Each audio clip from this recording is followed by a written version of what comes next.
안녕하세요, 말풀입니다. 오늘은 지난번 빵 이름의 어원에 이어서 두 번째 바게트에 대한 얘기를 조금 좀 해보겠습니다. 지난 시간에 빵이 포르투갈 파오에서 왔다고 얘기를 했었습니다. 스페인어로는 빠네 이런 발음을 하기 때문에 빵 안에 파스타 넣어놔서 빠네 파스타가 되고, 또 뭐 이탈리아 빵은 빠네 투라노라는 이름의 브랜드도 있고, 그 다음에 프랑스에서 먹는 이 긴 빵, 요거는 파네 프란체스라고 외국 사람들 부르는데, 그거보다는 오히려 사람들이 바게트라고 부르죠. 그래서 이걸 왜 바게트라고 부르는지 그 얘기를 하기로 했었습니다. 네, 지금부터 그 얘기를 시작합니다. 이 빵이 바게트이죠. 바게트 빵. 이거 반으로 지금 잘라놓은 겁니다. 하도 커서. 네. 이 바게트라는 말의 의미는 프랑스어로 지팡이, 막대기, 장작 이런 뜻입니다. 그러니까 길고 얇은 어떤 그런 막대기 같은 모양을 바게트라고 한답니다. 예, 그렇게 생겼네요, 정말로.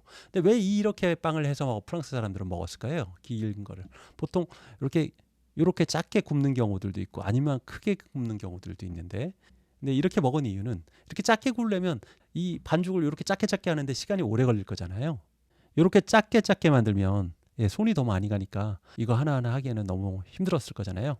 그러니까 좀 크게 만들기를 원했겠죠.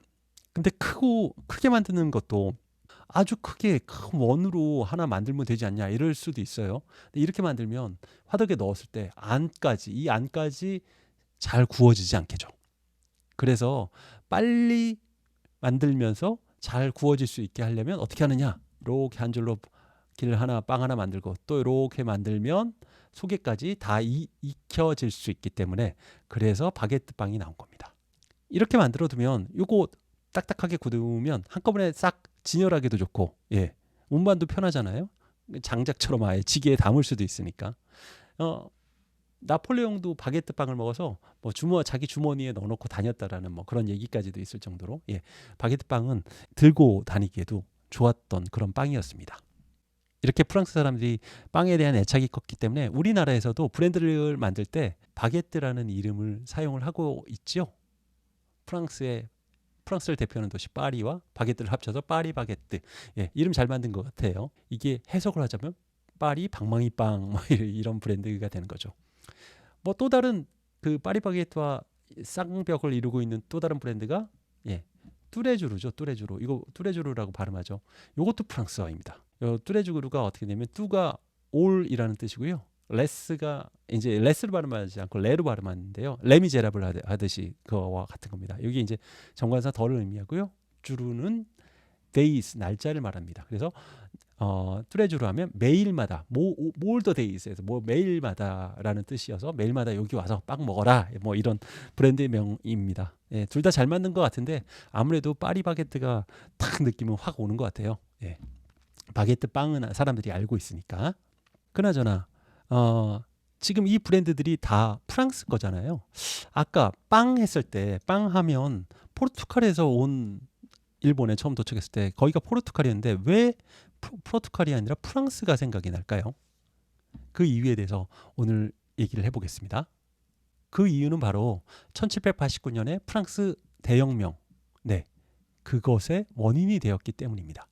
먹고 사는 문제만큼 중요한 게 없잖아요. 아마 이런 말을 들으신 적이 있을 겁니다. 빵이 아니면 죽음을 달라. 네, 바로 프랑스 혁명의 모토이기도 했었습니다. 빵을 평등하게 나눠달라 뭐 이런 얘기인데, 이게 이제 아까 1789년에 대혁명이 있었는데 그 전에 1700년대 프랑스의 상황은 이랬다고 합니다. 보시는 것처럼 이게 이제 서민들, 농민들이에요. 당시 프랑스는 왕권이 엄청나게 강했어요. 태양왕 그 루이 14세라는 왕부터 시작해서 계속 이어지는 16세까지 너무 왕권이 강했고 세금을 엄청 걷어서 서민들은 정말 힘들었습니다. 그래서 이 서민들이 먹은 빵은 이제 먹을 게 부족하니까, 밀이 부족하니까 아예 그냥 밀의 껍질까지도 다 빵 만드는데 써서, 양이 부족하니까 막 써서 이 빵이 보면 그냥 막 부스럭하고 딱딱하고 막 검고 맛없는 그런 빵이었습니다. 반면에 왕 창고에 있었던 빵들은 아주 희고, 귀족들은 이제 이런 빵만 먹었다고 했죠. 만약에 평민들이 하얀 빵 먹으면 벌 줬다고 해요. 그럴 정도로 이제 계급 사회였던 거죠. 이런 불평등 때문에 백성들은 이제 화를 내게 됩니다. 그래서 빵이 아니면 죽음을 달라 했더니 그 당시 이제 이 여자가 누구냐면 마리 앙뚜아네트라고 루이 16세 왕의 부인이었습니다. 뭐 오스트리아에서 온 예쁜 여성 왕이었는데 뭐 세상이 어떻게 돌아가는지 몰랐던 여왕이죠. 그래서 빵이 없어라고 막 사람들이 시위해요 그랬더니 이 여왕이 한 말이 빵이 없어? 아 그러면 케이크 먹으라고 해. 예, 자기는 더 비싼 케이크를 이렇게 많이 먹고 있었으니까 이럴 정도로 세상이 돌아가는 걸 몰랐기 때문에 결국엔 단두대에서 목이 댕공 잘리는 일이 있게 되는 그 비운의 여왕이죠. 어쨌든 이런 의식 때문에 결국에는 평민들이 빵 때문에 혁명이 일어나서 프랑스 왕정이 무너지고 공화정이 탄생하게 됩니다. 따라서 앞으로 빵을 먹을 때는 조금 더 엄숙해야 되지 않을까? 예, 뭐 그런 생각을 살짝 해봅니다. 오늘은 빵 중에 바게트 빵에 대해서 조금 좀 얘기를 해봤습니다. 바게트 빵은 요약하자면 프랑스어로 장작, 지팡이를 의미합니다.